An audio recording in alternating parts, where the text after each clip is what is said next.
Olá, muito bom dia para você que está nos acompanhando na estreia desse vídeo, às 9 horas da manhã, no domingo, a nossa Escola Bíblica Dominical. Boa noite aos alunos que estão conosco, alunos e professores que estão conosco aqui na gravação, feita na quarta-feira, às 20 horas. Então, inclusive, fica um convite para você, se você quer participar da gravação, assistindo ao vivo, quem sabe até tirando algumas dúvidas ou contribuindo com a sua participação na aula, você pode ali nos solicitar, entre em contato com as nossas redes sociais, põe nos comentários, a gente manda para você o link para que você possa participar também dessa aula, tá bom? Fica esse convite. Nós estamos estreando um novo trimestre, certo? Estamos então com uma nova revista, nós utilizamos as revistas da editora Convicção, que é a editora da Convenção Batista Brasileira. Então tá aqui, ó. Nós usamos a revista para os adultos, e também existe a da terceira idade, que é um tamanho um pouco maior. Alguém está aí com a revista da terceira idade, aquela maiorzinha? A dos adultos é compromisso. Irmã Emilce, abre seu microfone para sair, para aparecer sua câmera. Aí a irmã tem que falar alguma coisa.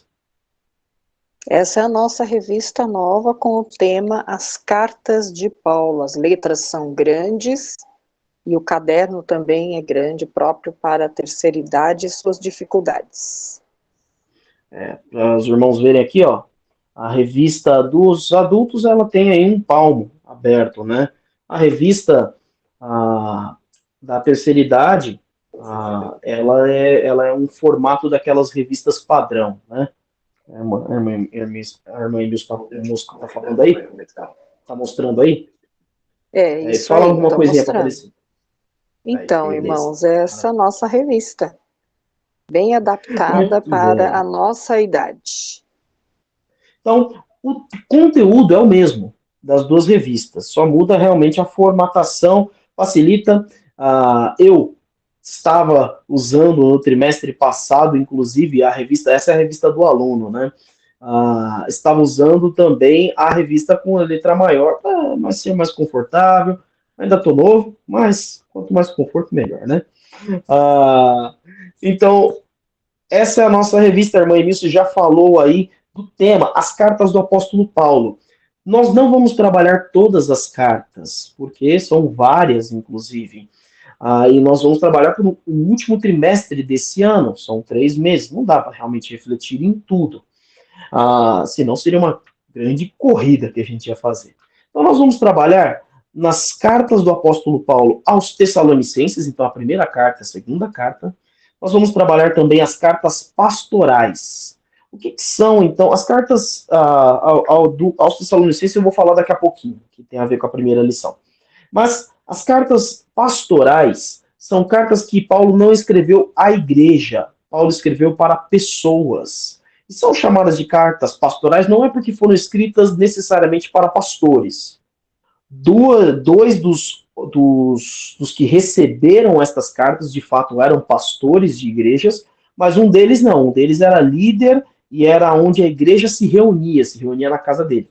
Então, são a primeira e a segunda carta a Timóteo, a carta a Tito. Então, esses são pastores. E a carta a Filemon, um dos líderes da igreja, que hospedava a igreja na sua casa. Então, essas são as 4 cartas pastorais que nós vamos trabalhar. E ela tem esse nome pastoral porque é um cuidado pastoral de Paulo para com os seus cooperadores. Ele sempre usa a expressão meus fiéis cooperadores. Então, os seus colegas, os seus irmãos em Cristo, que caminharam e caminham. Alguns continuam ali caminhando com ele em diversas jornadas relatadas, por exemplo, no livro de Atos, certo? Então, esse é o objetivo desse trimestre, nós estudarmos essas cartas e termos ali o que Deus quer falar através das cartas de 1ª e 2ª Tessalonicenses, o que Deus quer falar à nossa igreja, e também, através das outras cartas, o que Deus quer falar a você, à sua vida pessoal, a forma com que você tem trabalhado no ministério da sua igreja, afinal, o ministério não é exercido só pelo pastor ou pelo líder, mas por todos aqueles que desejam servir a A palavra ministério significa serviço. Então, essas cartas vão trabalhar muito essa questão da vida ministerial, a vida de serviço ao Senhor e também à igreja, tá bom?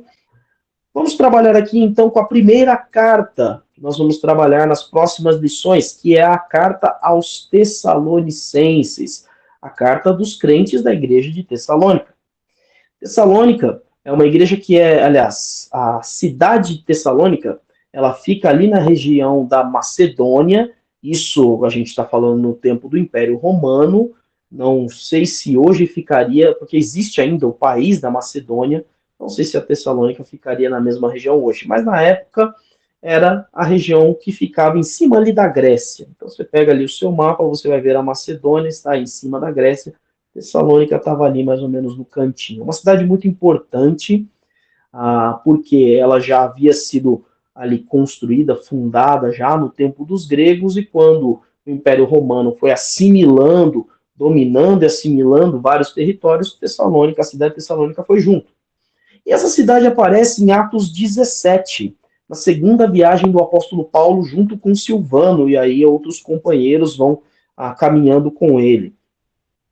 E Paulo chega nesta cidade e ele, como de costume, prega na sinagoga. Ele prega por 3 semanas, ali, 3 sábados nas sinagogas. Muitos se convertem, muitos judeus ali que frequentavam a sinagoga entregam a vida a Jesus Cristo.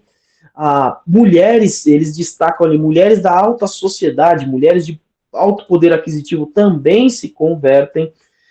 E aí os judeus, eles ficam com inveja de como o evangelho estava fazendo um efeito também naqueles que não eram judeus, os gregos, os macedônios, os romanos que ali viviam na cidade. E ali, por conta dessa inveja, eles começam então a perseguir Paulo, e está a famosa frase que é atribuída aos cristãos ali do primeiro século. Então, quando você abre sua Bíblia em Atos 17, versículo 6, diz assim: Contudo, não achamos, contudo, não os achando, arrastaram Jason e alguns outros irmãos para diante dos oficiais da cidade, gritando: Estes homens que têm causado um alvoroço por todo o mundo, agora chegaram aqui. Então, o evangelho estava transtornando, estava alvoroçando, estava causando, a gente usaria a expressão hoje, um rebuliço. Bom, aí, aqui em São Paulo a gente ainda usa essa expressão, não sei, cada estado aí vai usar algo diferente, mas estava causando uma verdadeira bagunça. Por que uma verdadeira bagunça? Não é porque os nossos apóstolos ali, os discípulos de Cristo eram bagunceiros, não. É porque aonde o evangelho vinha, ele dividia as opiniões. Você não consegue ser indiferente ao evangelho de Cristo. Ou você o aceita, ou você o rejeita. E isso acontecia em todas as cidades que o apóstolo Paulo, o apóstolo Pedro e os demais iam pregando ali, causava-se uma divisão. O próprio Jesus diz: eu não vim trazer união, eu vim trazer divisão. E a divisão ali, ele não estava falando no corpo de Cristo. A divisão, ele estava dizendo aquele que vai me seguir e aquele que não vai me seguir. Eles vão andar em direções opostas. Então, o contexto ali para a cidade de Tessalônica, para os crentes de Tessalônica, era um contexto difícil, tá? Era uma igreja que, por conta desses judeus que ali viviam, eles, nos primeiros ali 30 anos desta igreja, eles perturbavam muito, perseguiam os cristãos desta igreja, incitavam o Império Romano e a cidade contra a igreja, e eles faziam isso até em outras cidades. O texto continua narrando lá em Atos 17, quando Paulo vai para Bereia. Esse pessoal de Tessalônica, esses judeus de Tessalônica eram tão encrenqueiros que eles saíram de Tessalônica, foram para Bereia para perseguir e novamente para alvoroçar a cidade, para que perseguissem Paulo, Silas e os demais discípulos de Cristo. Então, é mais ou menos esse o contexto. Agora, quais são os temas que são trabalhados na carta de Paulo aos Tessalonicenses, essa primeira carta? Primeiro, Paulo ele vai trabalhar ali com eles um incentivo diante da perseguição que eles estavam sofrendo, nessa primeira introdução, ali nesse primeiro capítulo, vai ressaltar o modelo que eles são em Cristo Jesus. Também, já nos próximos capítulos, ali do 2 em diante, Paulo vai falar como se deu o seu e como está acontecendo o seu ministério apostólico. Também vai falar do quanto ele tem saudade. E aí, a partir do capítulo 3, é que ele começa a trabalhar a vida da igreja numa questão doutrinária. Porque também, tanto a igreja, havia ali pelo menos 3 cartas de Paulo que se preocupavam com as questões doutrinárias, porque haviam pessoas influenciando estas igrejas ou tentando desvirtuar a doutrina dessas igrejas. Então, a carta de Paulo aos Colossenses, a carta de Paulo aos Gálatas e a carta de Paulo aos Tessalonicenses, várias vezes ele vai trabalhar a doutrina de Cristo. Porque haviam sempre judaizantes, pessoas que estavam ali infiltrados na igreja e queriam trazer costumes judaicos ou então causar alguma certa confusão ali na doutrina, falando, não é do jeito que Paulo pregou, não. Então, várias vezes Paulo vai afirmar que ele, de fato, é apóstolo de Cristo, por isso tem autoridade na sua palavra, tem autoridade no seu ensino. Ele vai trabalhar, então, como que a igreja deve viver para agradar a Deus, como nós cristãos devemos viver para agradar a Deus, e ele vai trabalhar também sobre a importância do trabalho e da compreensão sobre a volta de Jesus Cristo. Como aqueles homens e mulheres, aqueles cristãos estavam sofrendo muito, muitos já haviam inclusive morrido, seja por doença, seja por perseguição. E isso estava desanimando os crentes. Então, Paulo faz questão de reafirmar a doutrina da segunda vinda de Cristo. E como eles deveriam ter esperança, esperar esperançosos, sendo bem redundante aqui, sobre o retorno de Jesus que viria buscá-los, que virá nos buscar. Então, é nesse ponto aqui que Paulo vai trabalhar. Esse é o tema, esses são os temas gerais da carta. Tá? Eu quero convidar aqui um dos alunos para ler para mim a 1 Tessalonicenses, capítulo 1, versículo 7. É o nosso texto base, o texto áureo de hoje. 1 Tessalonicenses 1, versículo 7. Quem achou, pode abrir o seu microfone e ler. De maneira que exemplo para todos os fiéis na Macedônia e Acaia. Irmã Nilson, lê de novo, cortou. De maneira que fostes exemplo para todos os fiéis na Macedônia e Acaia. Muito obrigado. Esse texto traz o tema da lição de hoje. Você já deve ter visto o tema da lição de hoje aí no título do nosso vídeo, você que está acompanhando online. Então, o tema de hoje é Tessalônica, uma igreja modelo.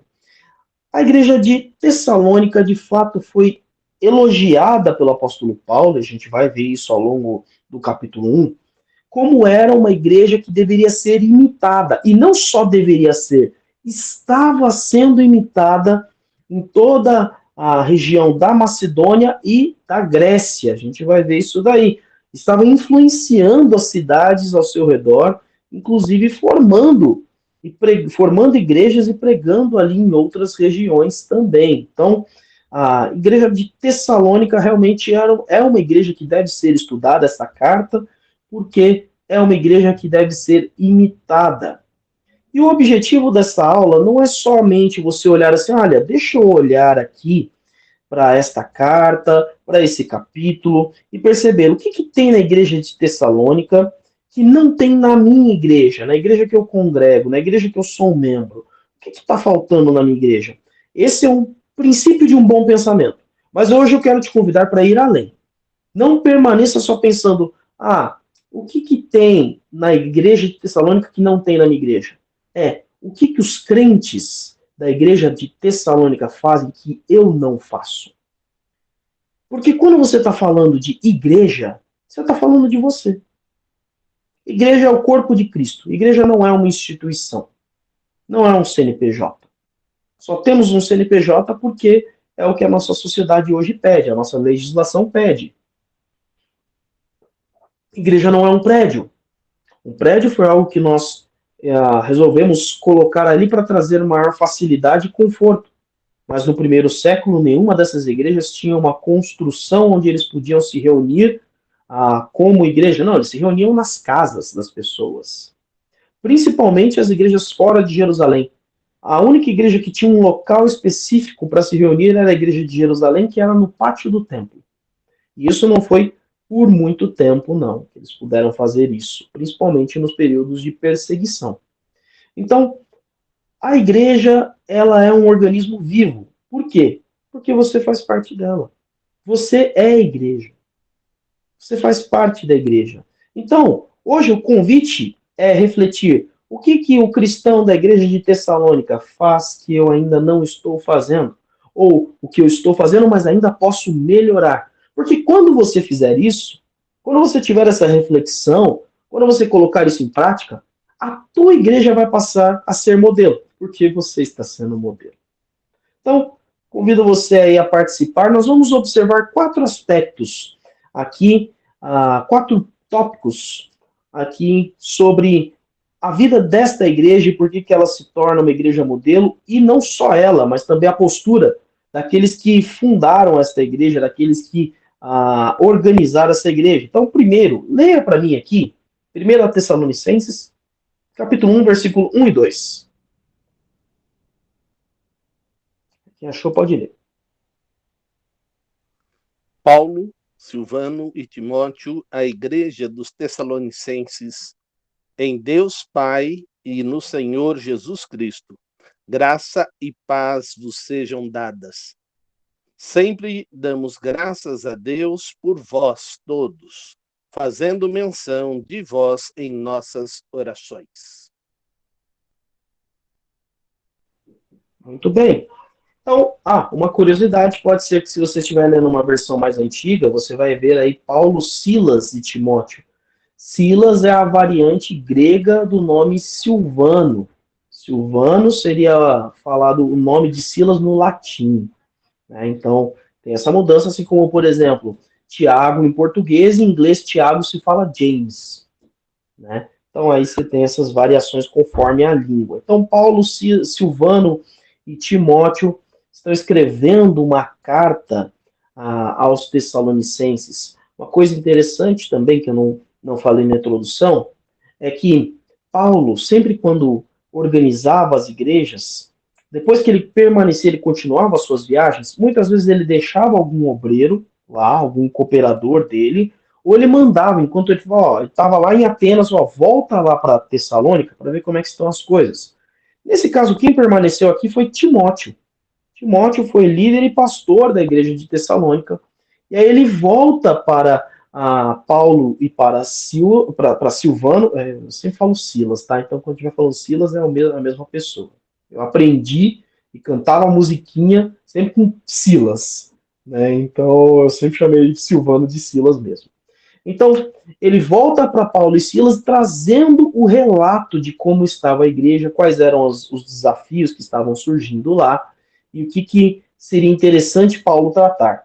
E aí, então, Paulo, junto com os demais colegas ali, os demais cooperadores, escreve esta carta, mas perceba como é a saudação de Paulo. Não é excelentíssimos irmãos, caros amigos, amados, não, ele começa sempre na autoridade de Deus. Ele diz à igreja de Tessalônica, em Deus Pai. Primeiro de tudo, ele reconhece a quem pertence à igreja.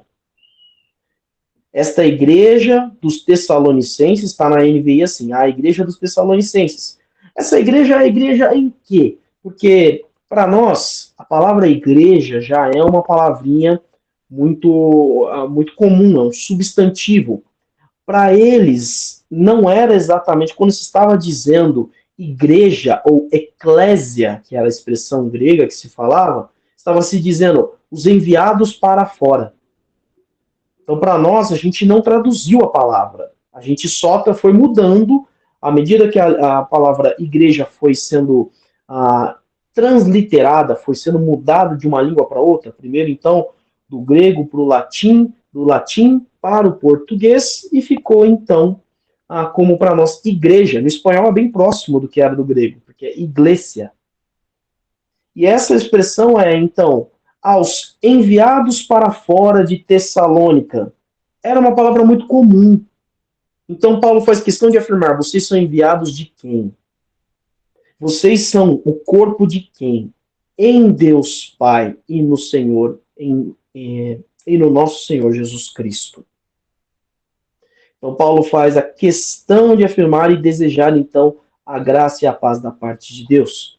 O destaque que nós queremos observar aqui está no versículo 2. Por quê? Qual é o primeiro ponto que nós devemos imitar e termos como modelo, que não é só da igreja em Tessalônica, mas é também do apóstolo Paulo, de Silvano e de Timóteo? Versículo 2 diz: sempre damos graças a Deus por todos vocês, mencionando-os em nossas orações. Então, havia uma oração constante pelos irmãos. Se você for ler as cartas do apóstolo Paulo, a maioria das vezes, se não todas, eu não cheguei a observar se está em todas, mas creio que em 100% delas, você vai ter essa expressão: sempre damos graças a vocês, por vocês. Paulo, Silvano, Silas e Timóteo eram homens de oração. E eram homens de oração constante. Homens que o tempo todo estavam orando pelos seus irmãos. Não só irmãos de igrejas que eles organizaram. Paulo escreve a carta aos Romanos. Roma, aliás, a igreja em Roma, que é citada naquela carta, não é uma igreja organizada por Paulo. Paulo não a conhece pessoalmente. Convido depois você a ler a carta aos Romanos. Paulo não a conhece. Paulo deseja visitá-los, mas ele ainda não conhecia. Ele escreve aquela carta mais ou menos por volta do capítulo 20 do livro de Atos, né, quando os estudiosos vão fazendo esse relato. Mas ele diz: sempre dou graças a Deus quando me lembro de vocês.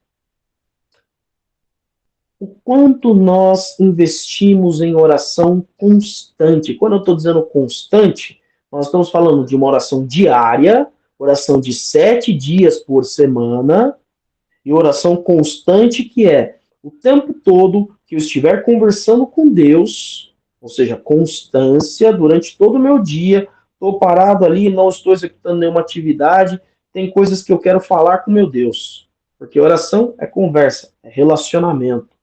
Então, se eu não estou tendo ali nenhum tipo de conversa com ninguém, então eu vou ali conversar e não estou. Eu tenho uma dificuldade, que é eu preciso ter uma mente focada, eu perco foco com muita facilidade.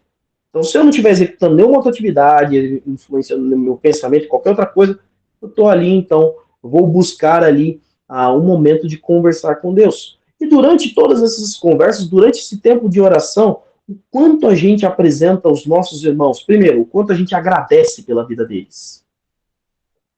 O quanto nós louvamos a Deus. Mas tem uns irmãos ali que eu não quero muito agradecer, não, pastor. Olha, não são, como a gente viu a saudação da carta, não são irmãos em Deus Pai e no nosso Senhor Jesus Cristo. Então é filho de Deus, querido.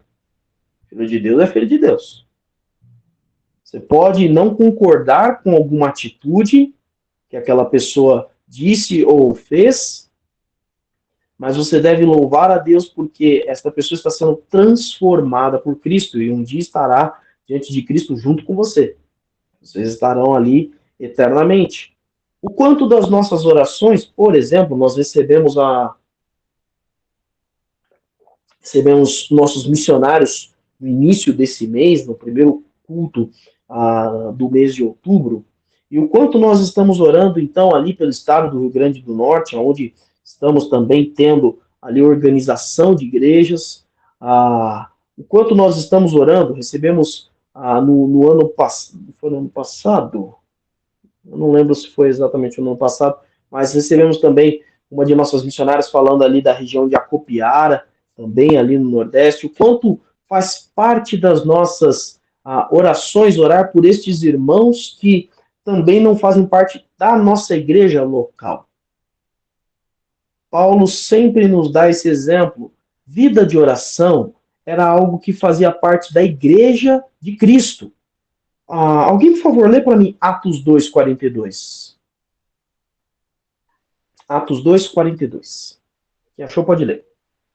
E perseveravam na doutrina dos apóstolos, e na comunhão, e no partir do pão, e nas orações. Você vê a expressão que foi lida, que eles perseveravam. Eles eram constantes, eles eram firmes, eles eram repetitivos, eles não se abalavam, perseveravam. Perseveravam em quê? No partir do pão, na reflexão, na meditação da doutrina dos apóstolos e nas orações. Vida de oração é algo que faz parte da vida da igreja desde o princípio. Onde que a igreja aprendeu isso? Com o Senhor da igreja. Quando você lê qualquer um dos evangelhos, você vai ver diversas citações que Jesus se retirava para orar. Ele ia para locais desertos, locais de solitude, jardins, algum bosque, alguma floresta, algumas regiões desérticas mesmo, e ali ele passava um tempo conversando com o Pai, um tempo orando, ao ponto de que seus discípulos vão observando sua vida de oração e eles pedem, Senhor, nos ensina a orar. E Jesus não só ensinou o modelo de oração, mas a vida de oração. Então, está faltando na sua igreja uma oração, uma vida de oração constante por outros irmãos, por outras igrejas ou pelos irmãos da própria igreja? Se você está observando, eu quero fazer uma pergunta. Está faltando na sua vida um tempo de oração constante pelos seus irmãos em Cristo? Você sabe o nome de todos os irmãos da sua igreja? Ah, pastor, não dá. A minha igreja é muito grande, tem 1000 membros. Você sabe o nome de 50? Vou pegar por 50 porque a nossa igreja tem 52. Então, dá ali para conhecer. Sabe o nome de seus filhos? Vida de oração é vida de igreja.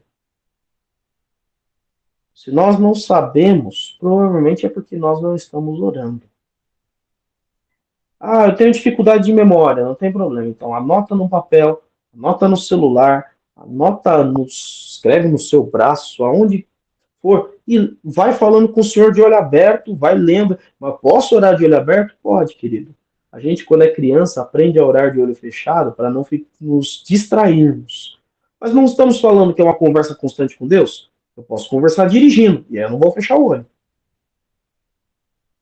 Eu posso conversar com Deus olhando para o céu. Aliás, é uma das coisas que mais me lembra de falar com Deus é quando eu vejo um céu como eu vi o céu de terça-feira. Né? Ali, quando estava ali na propriedade da nossa igreja, olhei para o céu e você tinha aquele céu azul, azul celeste, né? A cor dele mesmo, ali com várias nuvens. E ali agradecia a Deus pela sua criação. Então, ali eu estava de olho aberto, conversando com Deus. Querido, tenha uma vida constante de oração. E essa vida constante deve ser também uma vida em que você vai orar pelos seus irmãos. Vamos ao próximo texto aqui. Lê para mim o versículo 3 de Tessalonicenses. Tessalonicenses 1, versículo 3.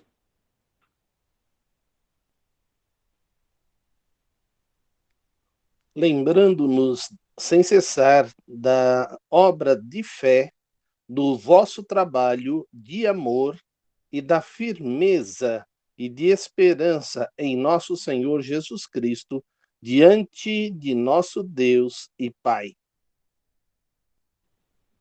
Por que Tessalônica era uma igreja modelo? Então, o segundo ponto são 3 palavras. Tá? Então, primeiro, vida de oração constante pelos irmãos. O segundo, fé, esperança e amor. Enquanto a gente está refletindo aqui, alguém, por favor, abre em 1 Coríntios 13:13.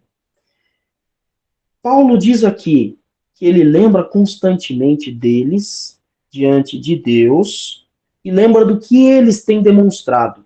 E aí ele dá o trabalho deles, que é um resultado da fé.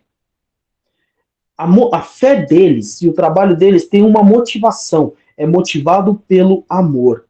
E isso é constante na vida deles, e isso não para porque vem de uma esperança, e uma esperança não de um lugar melhor, mas de uma esperança que vem de Jesus Cristo, o nosso Senhor.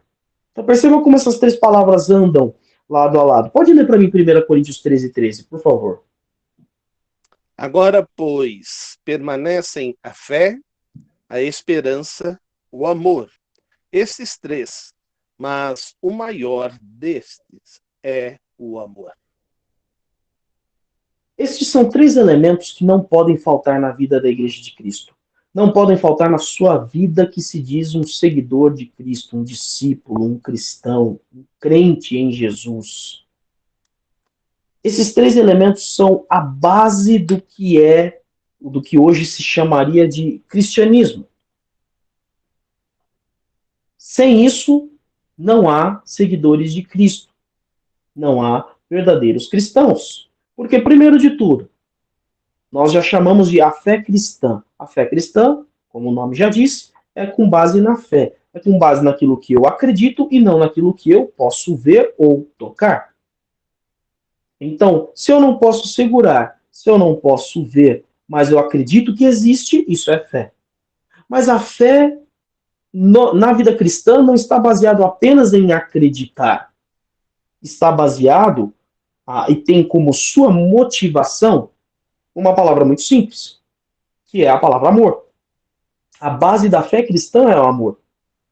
Todas as ações de Deus são movidas no amor dele, movidas em quem ele é.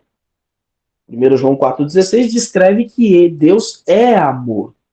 Então, se é o que ele é o que ele faz. Ele faz a partir daquilo que ele é, já que é a sua essência. E aí ele diz que os esforços da igreja de Tessalônica são motivados pelo amor. Então não é qualquer fé. E uma das coisas que a gente já aprendeu é que na Bíblia a palavra fé é o mesmo sentido de fidelidade. Por isso que em alguns textos você vai ver a expressão fé, outras vezes você vai ver fidelidade, e o significado na Bíblia é o mesmo. Porque fé na Bíblia é ação. Não é apenas, sim, eu acredito que Deus existe. Eu acredito que aquilo que foi feito foi algo sobrenatural. Não, eu acredito que existem coisas que a gente não pode ver. Não é isso. Não é isso. Tiago diz, no capítulo 2 da sua carta, que esse tipo de fé, esse tipo de crença, até os demônios têm. E eles tremem de medo. Na Bíblia, fé é colocar em prática aquilo que você acredita. Então, eu creio em Jesus. Se você crê em Jesus, você sabe que Jesus é Deus. Se você sabe que Jesus é Deus, você sabe que Deus é amor. Ou seja, se você crê em Deus, você ama. Não dá para crer em Deus e não amar. Então você não crê em Deus. Não da forma com que a Bíblia coloca. Então, esse é um dos elementos fundamentais. Ele diz, olha, por que isso daí é constante? E aí ele diz, e a perseverança. Eles têm perseverança, eles são constantes. Eles são constantes na fé deles, motivado pelo amor. Então, todas as atitudes deles que eles têm são motivadas pelo amor e não para. Vem perseguição. E ali eles sofriam perseguição de todos os lados. Foi uma das igrejas que mais foi perseguida no primeiro século e também nos outros anos seguintes, quando o Império Romano começou a perseguir todos os cristãos oficialmente a partir do ano 70. 300 anos de perseguição. E ao perseguirem ali, eles não paravam de não só exercer a sua fidelidade, a sua fé, mas exercer com amor. Por quê? Porque eles eram motivados pela esperança. Não é a esperança de um futuro melhor. E aqui eu quero deixar algo firmado para você sobre esperança em Deus. Querido, não espere um futuro melhor. Eu espero estar com o céu. Eu espero estar no céu. Não. A esperança deles não era no céu. A esperança deles era no nosso Senhor Jesus Cristo. Mas por que constantemente a gente fala sobre o desejo de estar no céu? Paulo ele é muito mais enfático em Filipenses. Ele diz: eu prefiro estar com Cristo. Aonde Cristo está? Cristo está no céu. E um dia, ele mesmo diz, Jesus mesmo diz ali em João 14, ele vai nos levar para estarmos com ele. Então, o céu é o paraíso, não é porque Deus fez ele maravilhoso. O céu é o paraíso porque Deus está lá de maneira constante e nós estaremos lá do mesmo jeito que ele está. O que eu quero dizer com isso? Não vamos estar aqui com um corpo que se machuca, um corpo que se fere. Nós estaremos com um corpo incorruptível, a semelhança de como Jesus Cristo está. Por isso que é maravilhoso. E essa esperança que eles tinham em Jesus é o que dava persistência. Eles eram espremidos de todos os lados, eles eram machucados de todos os lados. Mas eles permaneciam em atitude de amor, não era ódio, não.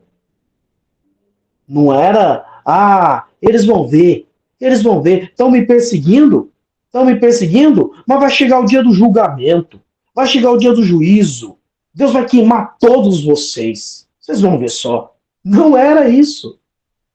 Pelo contrário, era uma atitude de amor, onde eles continuavam pregando o evangelho, mesmo aos que os perseguiam.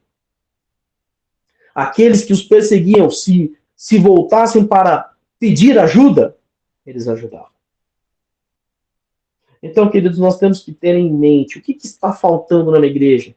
Está faltando uma dessas bases, e essas três bases têm que andar juntas, porque sem uma, qualquer uma delas desmorona. A fé sem amor é uma fé cega. O amor de Deus só pode ser exercido por meio da fé. E sem esperança, esses dois minguam, não serão suficientes. Então, os três têm que andar lado a lado. E por que o apóstolo Paulo diz lá em 1 Coríntios 13 que o maior deles é o amor? Porque o amor é a única coisa que vai permanecer quando nós estivermos diante de Cristo. Não vou precisar mais ter fé, eu vou estar vendo Ele, face a face. Não vou precisar mais esperar nada, ter esperança, porque já estarei com Ele. Mas o amor dele eu vou experimentar eternamente. Então isso pode estar faltando para a sua igreja, ou pode estar faltando para a sua vida agora. A base de quem você é em Jesus Cristo. Fé, esperança e amor. Algum dos alunos quer contribuir com algo antes de passarmos para o terceiro ponto? Pode falar, pastor. Uma das coisas que precisamos estar trabalhando todo o tempo é que não temos o direito de represar aquilo que recebemos da parte de Deus. O amor não é algo meu, que eu posso acumular como se fosse um tesouro, e então esse tesouro é só meu. Eu me amo, me amo, me amo, me amo. Não, o amor que foi me dado é exatamente para ser externado para as outras pessoas. E se fizermos dessa maneira, então a bênção de Deus vai estar sobre nossas vidas, o nome de Deus vai ser engrandecido. E as pessoas vão perceber nas nossas atitudes que é repleta de amor. E isso você tem que estar o tempo todo checando. Como as pessoas enxergam quando eu falo, quando eu interajo? Eu sou uma pessoa que demonstra o amor? A pessoa sabe que quando estou falando, estou amando? Para o filho, para a filha, você tem tempo de demonstrar isto.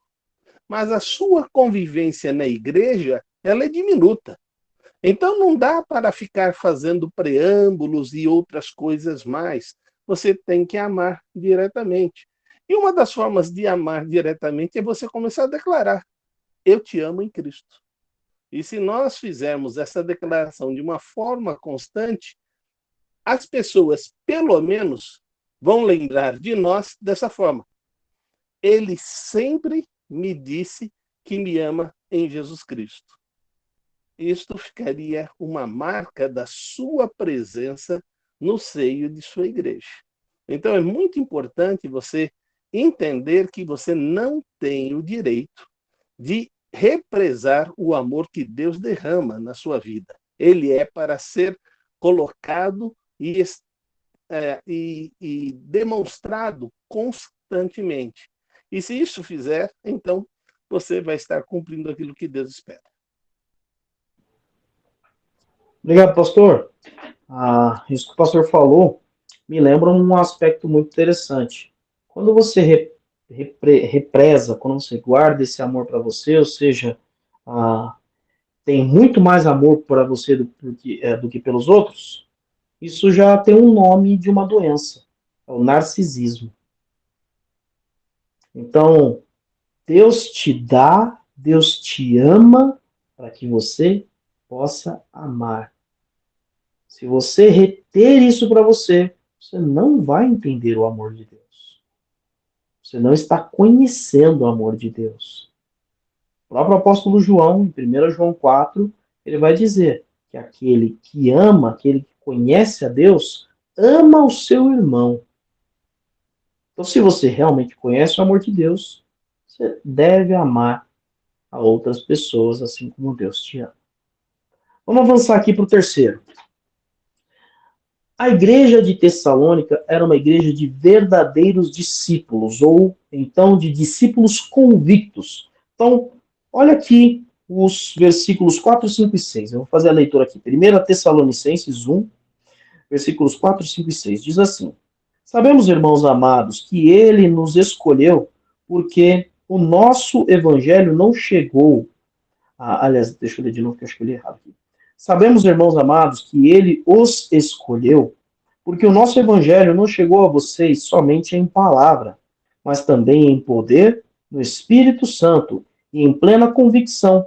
Vocês sabem como procedemos entre vocês em seu favor.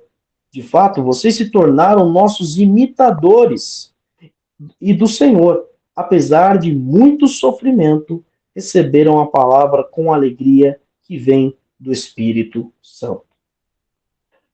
Estes cristãos de Tessalônica, esta igreja, era uma igreja de verdadeiros discípulos, de discípulos convictos.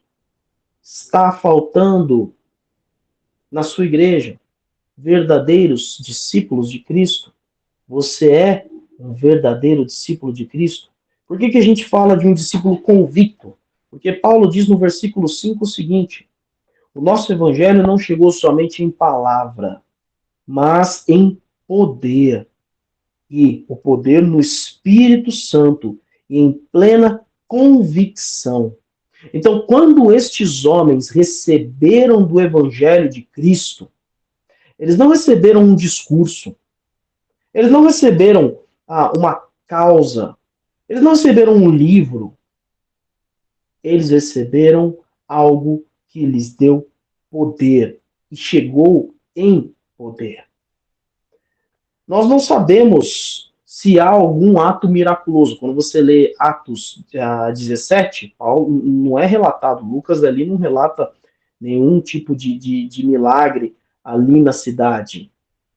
Mas há um poder natural e sobrenatural no Evangelho. O poder de transformação. O poder de mudança, como o próprio Jesus faz ali o milagre em João 2, de transformar a água em vinho, mudar algo que era algo que jamais seria. Nem se eu ponho o pozinho lá do suco de pozinho de uva, não vira um vinho. Ou não vira um suco de uva integral. Água é água e sempre vai ser água. Não dá para mudar uma coisa para outra.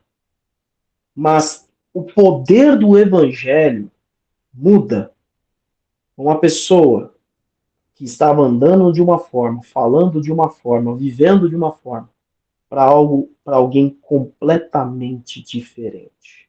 A ponto de que o próprio Jesus diz que nós nascemos de novo. Nós temos um novo nascimento. E ao termos um novo nascimento, somos novas pessoas. E aí ele diz também que nós nascemos no Espírito. Por isso o apóstolo Paulo, ele diz que este poder do Evangelho foi um poder no Espírito Santo. E isso então dava plena convicção.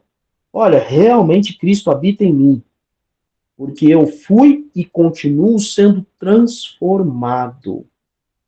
Eu quero que você então tenha uma reflexão aqui.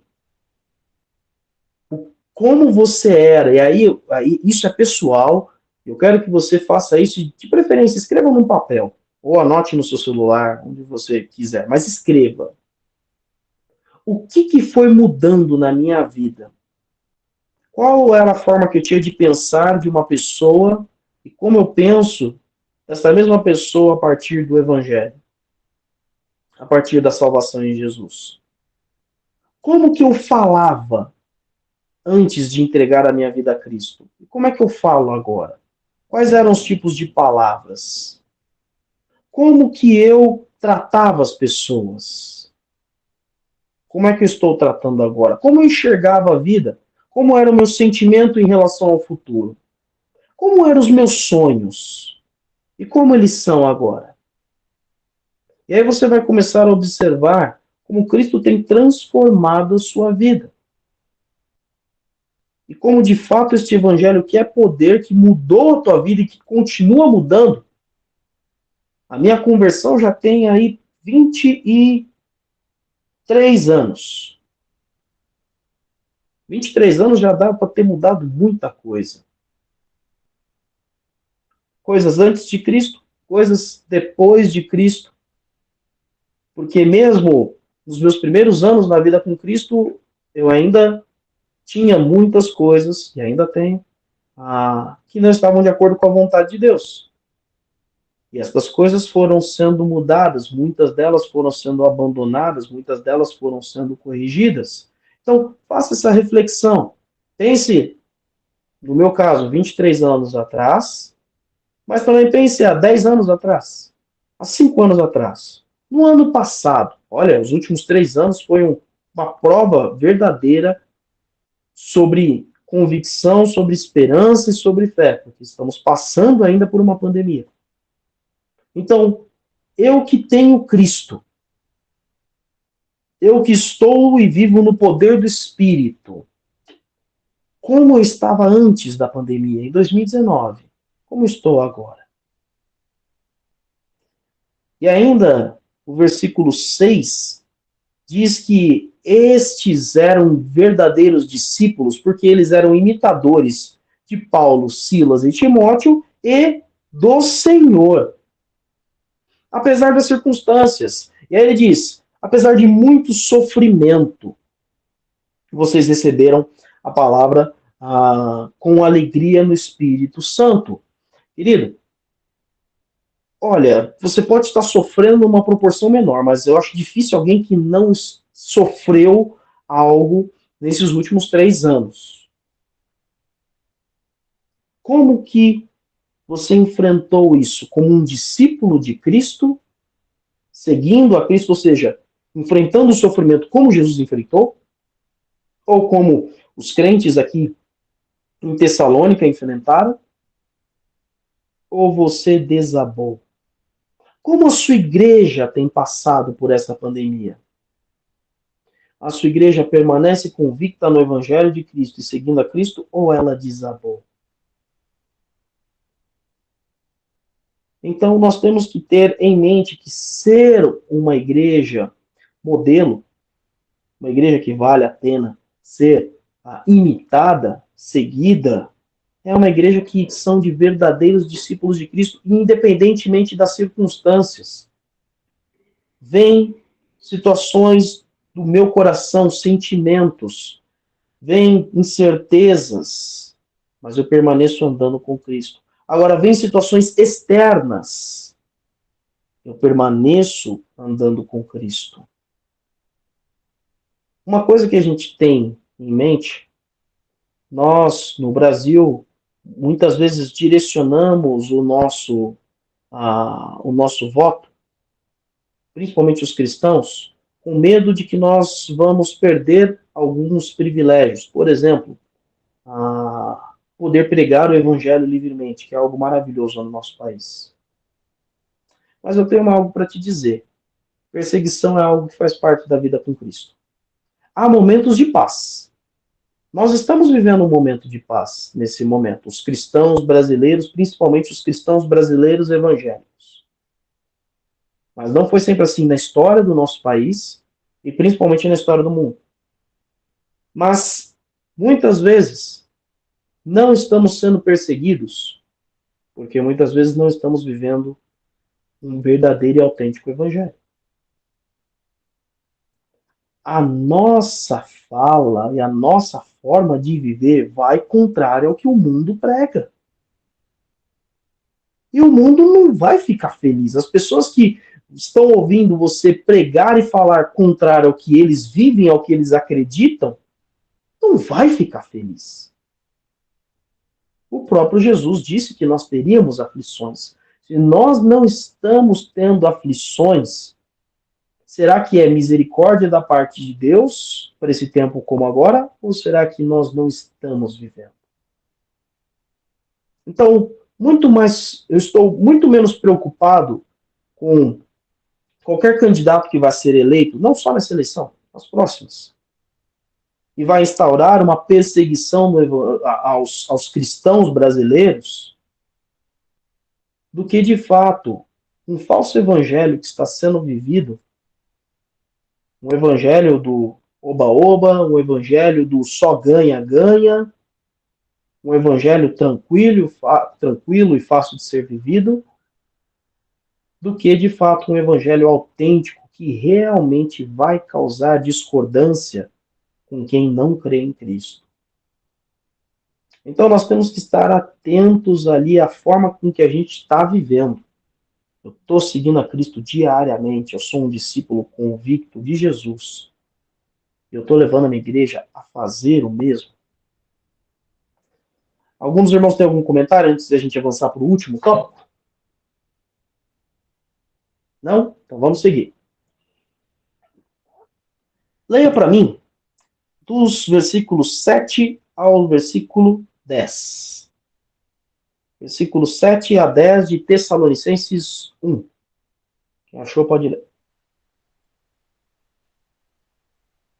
De maneira que fostes exemplo para todos os fiéis na Macedônia e Acaia, porque por vós soou a palavra do Senhor, não somente na Macedônia e Acaia, mas também em todos os lugares, a vossa fé para com Deus se espalhou, de tal maneira que já dela não temos necessidade de falar coisa alguma, porque eles mesmos anunciam de nós qual a entrada que tivemos para convosco e como dos ídolos vos convertestes a Deus para servir o Deus vivo e verdadeiro, e esperar dos céus a seu Filho, a quem ressuscitou dos mortos, saber, Jesus, que nos livra da ira futura.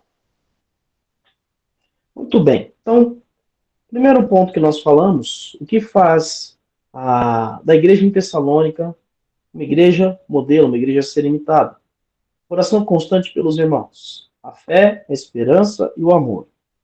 Verdadeiros discípulos. E o quarto ponto, quando nós falamos de uma igreja modelo, que é dado aqui, ó, versículo 7, diz então que esta igreja se tornaram assim modelo para todos os crentes que estão na Macedônia e na Acaia. E aí o versículo 8 diz o porquê. Porque propagou-se a mensagem do Senhor. Era uma igreja que a vida dela era a sua pregação. Eles pregavam o evangelho.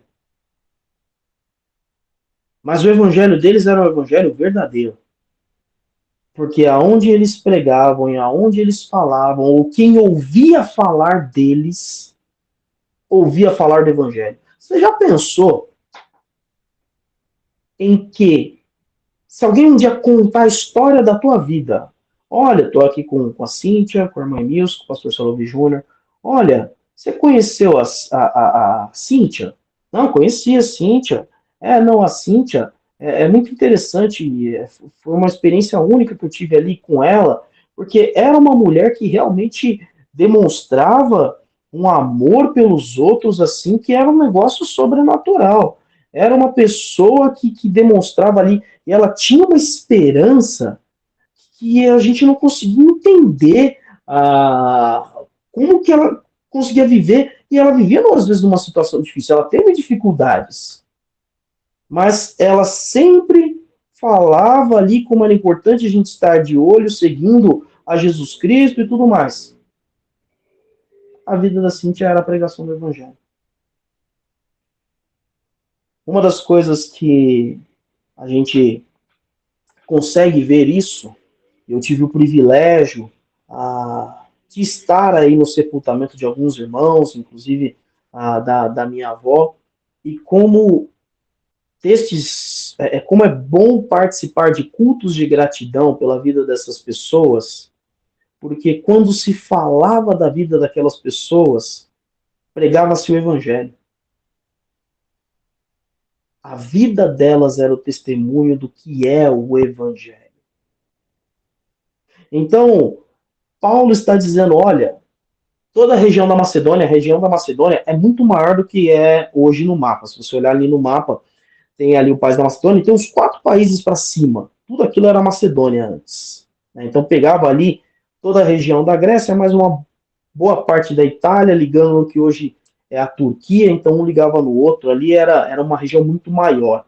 Né? Hoje tem vários pequenos países naquela região. E ele diz também que ficou conhecido na Caia. A Caia era um outro nome para a Grécia. Então toda vez que você for ver na sua Bíblia essa expressão Acaia, ou seja, o testemunho dos cristãos desta igreja ficou conhecido em 2 grandes regiões do Império Romano. E, aliás, 2 das principais e mais importantes. Então você tem ali a cidade de Atenas, a cidade de Corinto, a cidade de Filipos. Deixa eu ver se me vem outra mente aqui. A cidade de. Acho que. Não, Tebas é outra região. Mas várias ali cidades conhecidas, cidade de Esparta, por exemplo, os espartanos ali, são cidades gregas. Aquelas cidades todas conheceram o testemunho dos crentes em Tessalônica. Paulo diz, não somente isso, mas em toda a parte tornou-se conhecida a fé que vocês têm.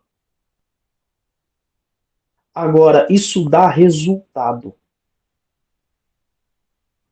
Ele diz no versículo 8: o resultado disso, o resultado é que não temos mais a necessidade de dizer nada sobre esse assunto. De maneira que vocês se voltaram para Deus verdadeiramente, deixaram os ídolos a fim de servir ao Deus vivo e verdadeiro. A vida destes crentes, a vida destes homens e mulheres, era o resultado de uma vida realmente de alguém que estava vivendo para Cristo. Diga, pastor Solobi.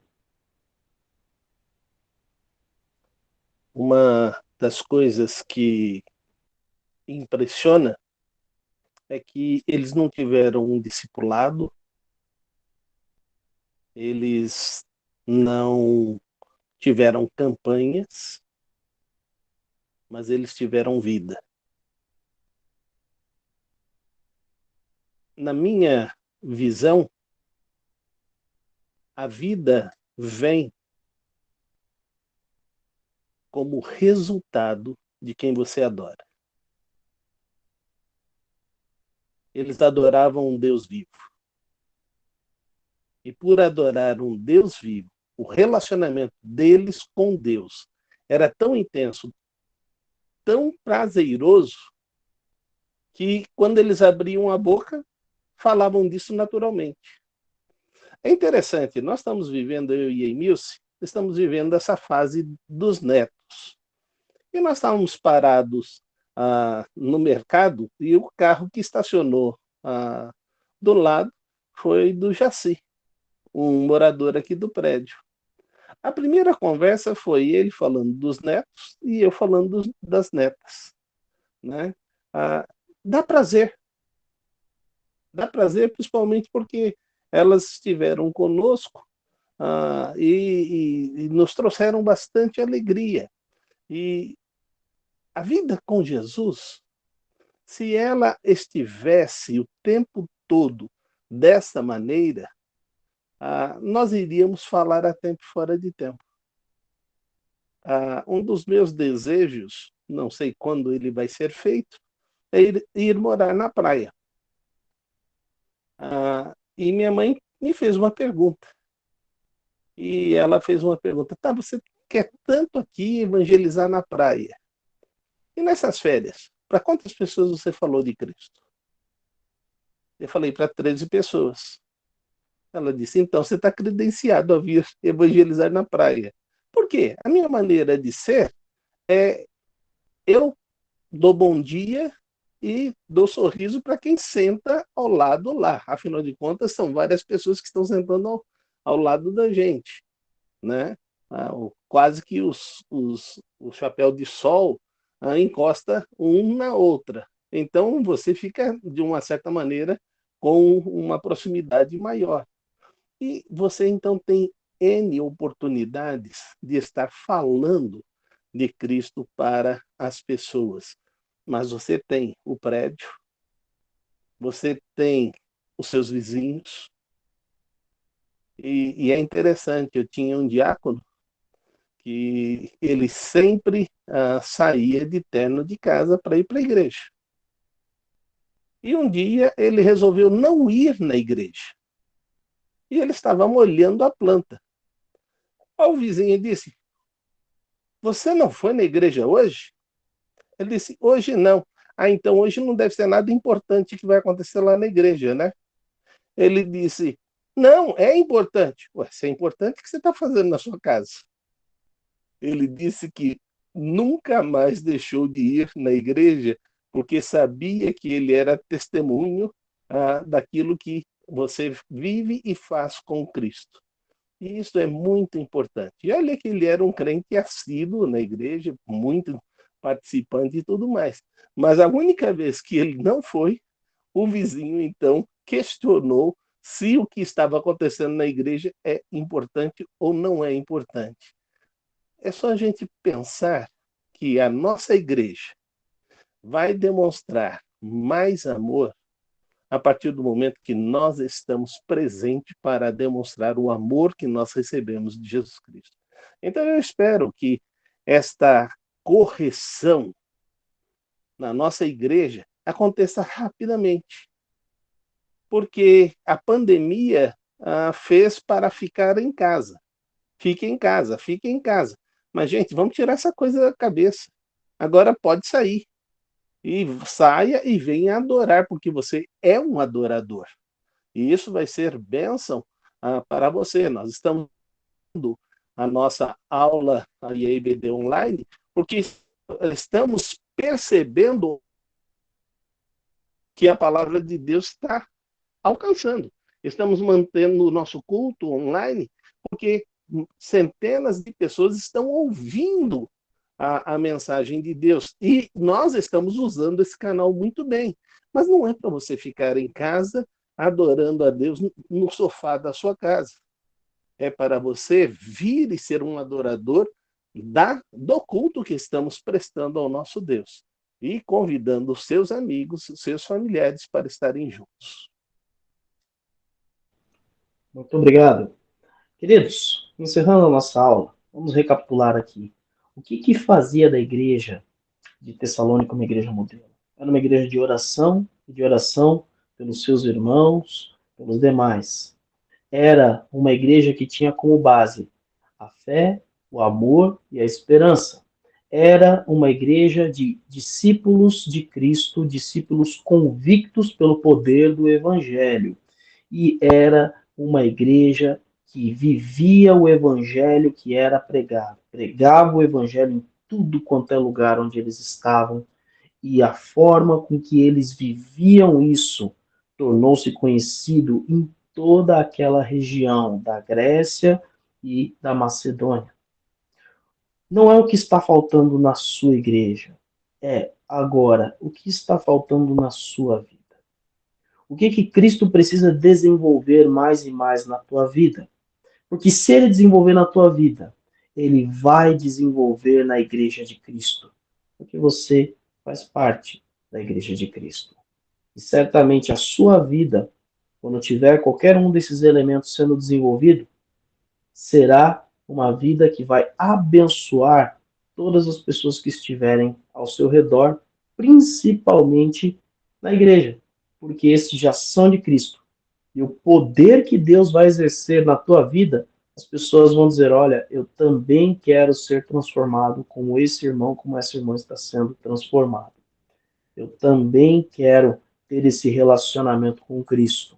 Agora, esteja preparado para ser observado. As pessoas vão tomar você, assim como tomaram Paulo, Silas, ou Silvano e Timóteo como modelos, porque eram homens que andavam como Cristo andou, as pessoas também vão olhar para a sua vida e vão andar como você também está andando com Cristo. Amém? Espero que esta aula tenha abençoado a sua vida. Já comece tornando conhecido o seu testemunho de cristão, clicando no botão de compartilhar. Tem uma setinha que fica voltada para o lado aqui assim, ó.